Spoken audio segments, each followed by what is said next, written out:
All right, shalom, shalom. Let's go. All praise to Yahweh by Hashem, Yahushua, by Hashem, Rakakadash, the Monte Apostle, Square Mills, on site, say, you Akim, the Aquas, pushing the truth. Yavkana coming in, Yavkana coming in.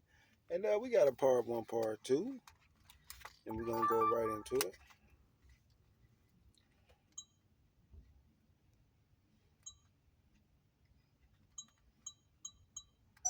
Play these videos.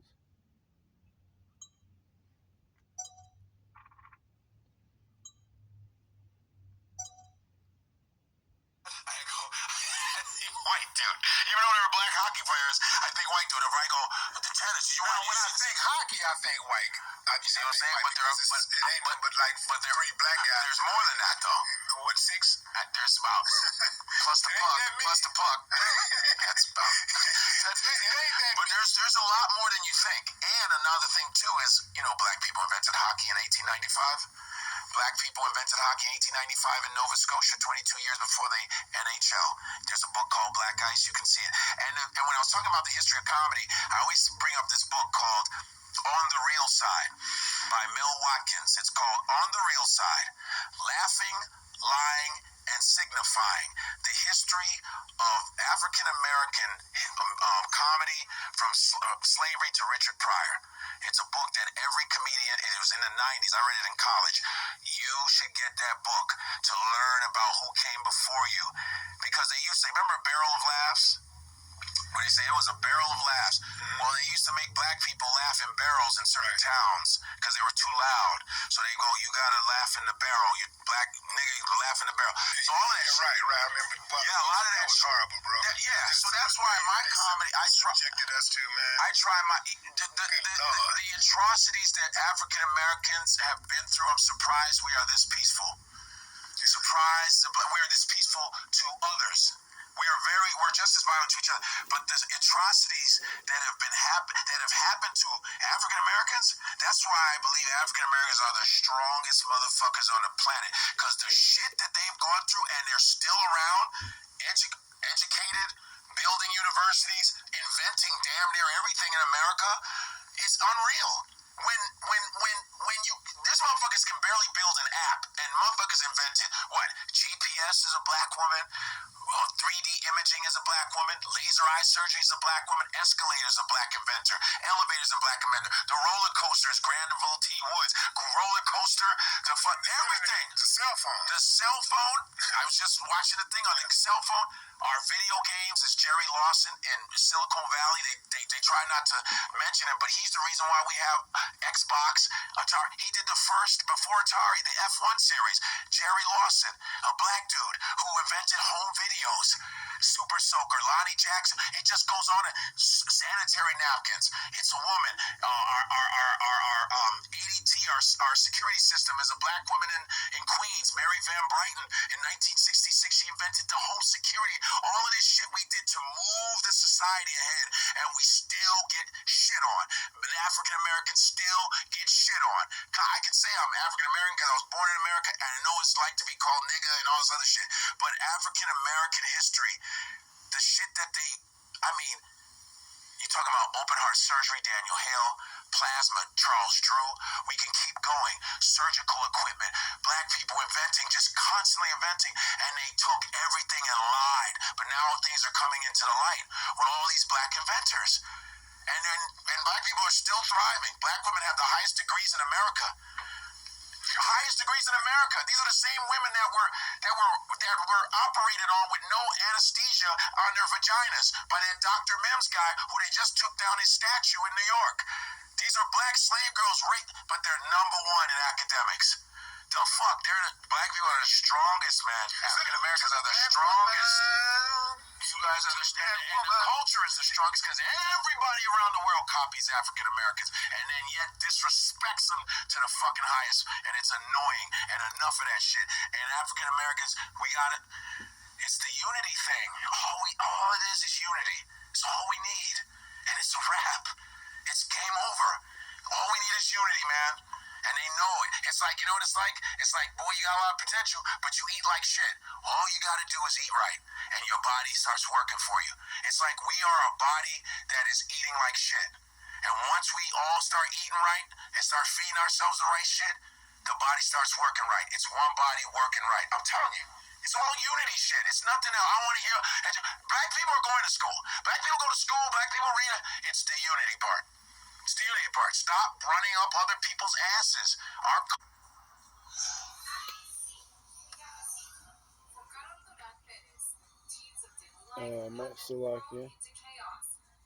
So you see it right there. That's Godfrey. Happened to be on Willie D show, and he was just going through the history lesson of how much we have contributed the Southern Kingdom, and now we're gonna go into the Northern Kingdom because it's one big message here.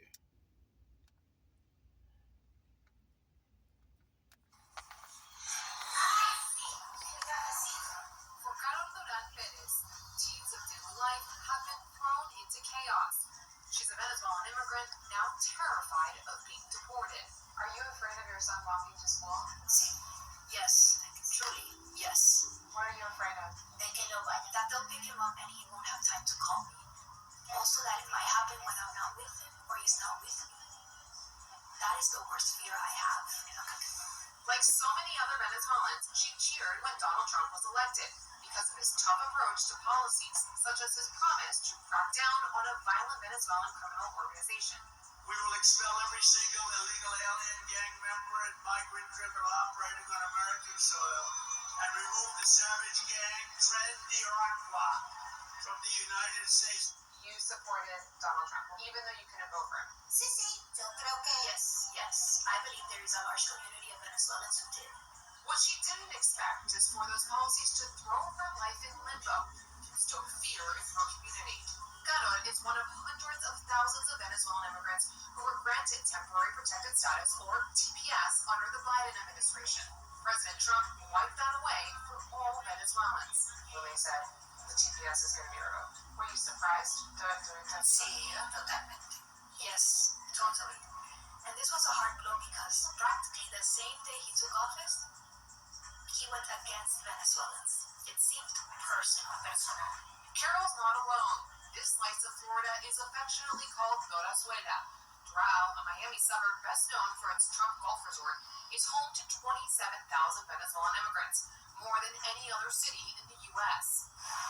President Donald Trump handedly won Doral in 2024, a place where 40% of its population has Venezuelan roots. And it's restaurants like these that have become staples of the community, also where they've protested his actions to revoke TPS. Irene Paso is a gathering place for Venezuelans. The restaurant is losing business. People are afraid to leave their homes. Immigration attorney Rosana Yen says her phone hasn't stopped ringing since the decision to revoke deportation protections. And there's actually people sobbing on the other line, crying, and scared for the family members. She says it's a mistake in the Trump administration to group all Venezuelans together with the criminal gangs. We have doctors, engineers,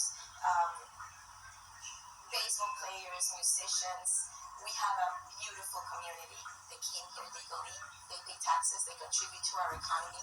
Local officials have warned that the Doral economy could grind to a halt if Venezuelans lose their ability to work legally.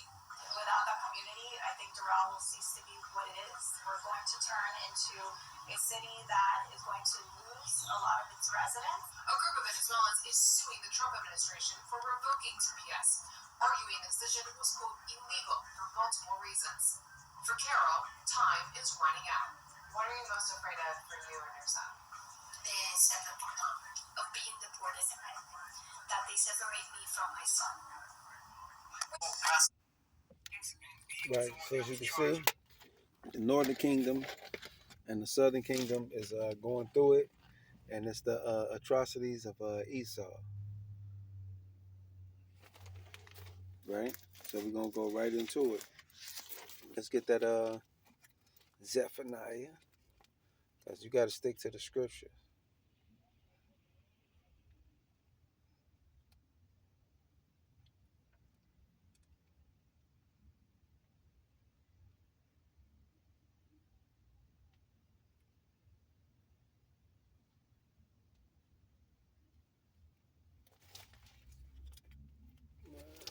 Here we go.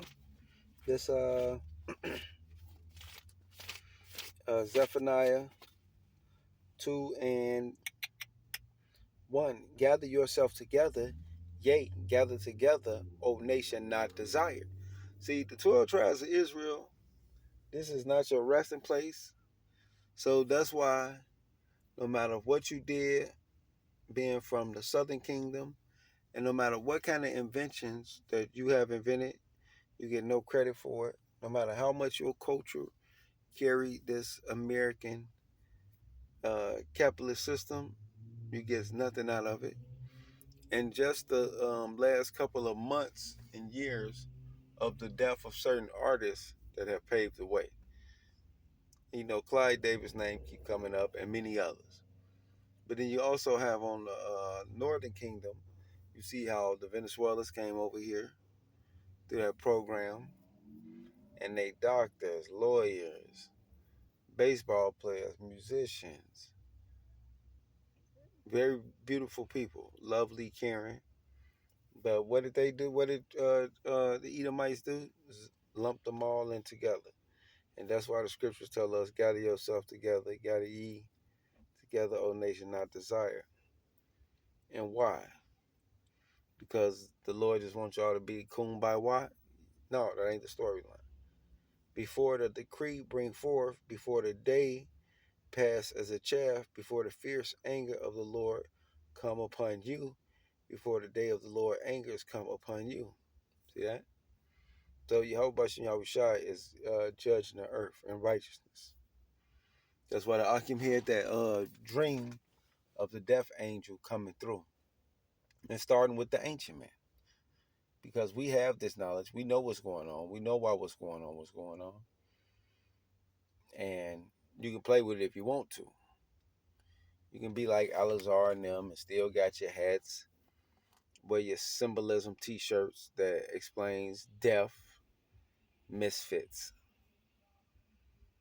They mock about his hat or you ain't gonna get in the chariot art. Now they all take pictures together. Hey, let them guys do that.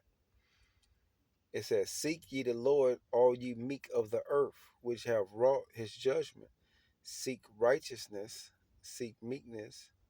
It may be, yea, shall be hid in the day of the Lord's anger. Because that's what it's all about. It ain't about no money. It ain't about no fashion. No gimmicks. No popularity. It's all about Yehovah Shem Yahushua, him bringing a judgment. This Jeremiah 2:14. But it's always a but to it. Jeremiah 2:14, is Israel a servant? Is he a homeborn slave? Why is he spoiled? And you seen that because they want the delicacies of American life. You seen that with the Northern Kingdom. Oh, of course, we voted for Trump. Why? Because of the politics, the economics. And now she looking stupid. And a lot of y'all voted, and that's why you have certain guys saying, Yahushua ain't gonna come for 1,000 years. Because they living good off them delicacies. Because you people out there, y'all allow men to make merchandise of y'all. So, hey, that's on y'all. This Isaiah 51:23. It said, I will.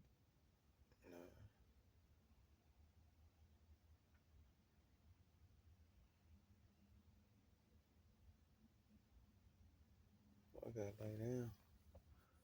Is that Isaiah? I got Isaiah, but I'm trying to make sure.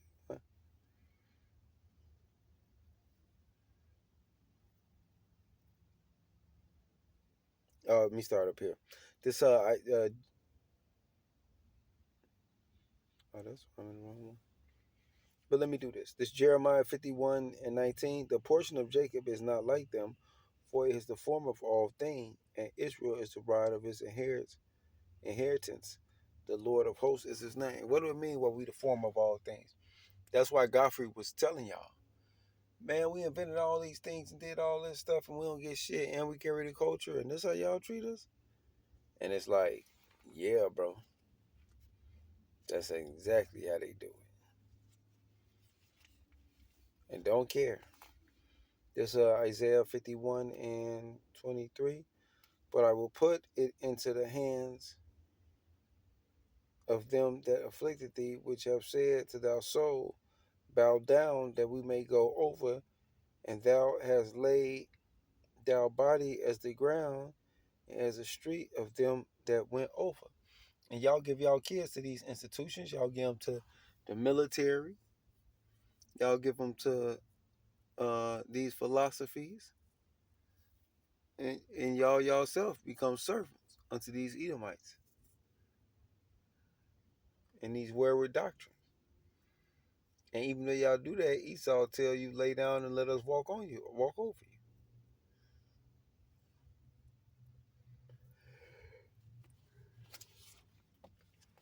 So, but Yehovah Shem Shah ain't having that shit. So this Revelation 16, Revelation 12 and 10. And I heard a loud voice saying in heaven, now has come salvation and strength and the kingdom of our God and the power of his Yahweh Shah. For the accuser of our brother is cast down, which accused them before the God day and night. See that? And how did that happen? Esau priesthood. Y'all might don't know Yahweh Shah, but they know. Y'all might don't consider who y'all is. They do. And what do? They pray against y'all day and night for y'all downfall and for the curses to keep affecting you.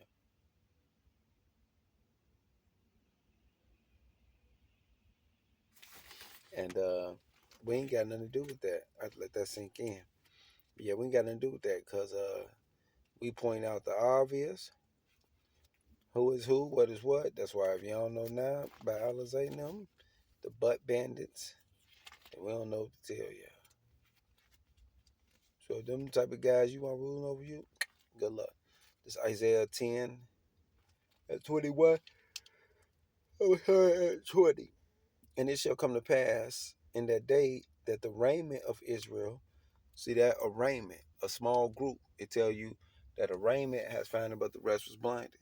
So majority of Israel, which is 2/3, which is more than 1/3, ain't gonna get this.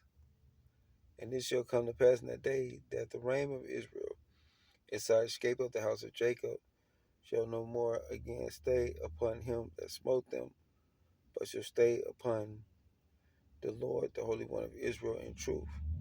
The raiment shall return, even the raiment of Jacob unto the mighty God. For though thou people, Israel be as the sand of the sea, yea, a raiment of them shall return.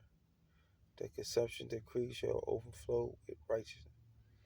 For the Lord of hosts hath made a consumption, even determination, in the midst of all the land. See that? So Esau ass is up out of here. You 2/3 niggas and you false prophets who trying to reinvent the wheel. Y'all know who I'm talking about. And y'all know who y'all are. See that? And Esau, y'all out of here. And with that, shalom.